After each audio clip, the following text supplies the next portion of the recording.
The US State Department has been somewhat concerned about excessive use of force used by some Israeli security forces. Are you worried both about losing, you talked about false symmetry, but are you worried about losing the support of some of your allies and also losing control of this city, which you seem on the point of dividing?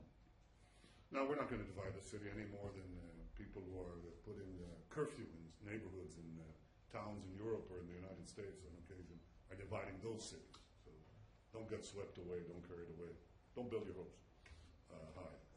That's the first point. Second point is, look, we expect every fair-minded observer to see that Israel is using exactly the kind of legitimate and the amount of legitimate force that any one of those governments, those municipalities, and those police forces would use if they had people wielding knives, meat cleavers, axes, trying to kill people on their streets. What do you think would happen in New York if you saw people rushing into crowds trying to murder people? What do you think they would do? You think they'd do anything different from what we're doing? They might, actually, but certainly not less, okay? And what would happen in Washington?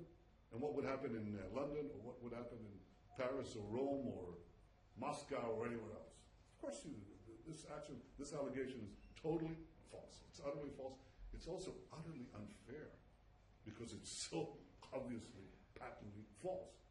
So I expect fairness, and I expect to put blame where it's due. And to say, here's a fact.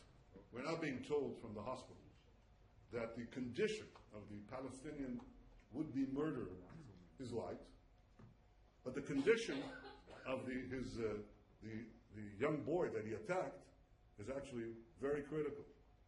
So the attacker comes out on the cheap, so to speak. And yet people are making a moral symmetry at best between the attacker and his victim. And much worse, they're accusing Israel of being the guilty party in this case. And that just will not fly. You know, the first order of the day in fighting terrorism is moral clarity. Nothing justifies terrorism. Nothing exonerates it. And stop trying to explain it away. This is terrorism, murder, pure and simple. Abu Mazen is inciting murder. Make him accountable and stop trying to justify it in any way. Not with settlements, not with peace process, not with anything.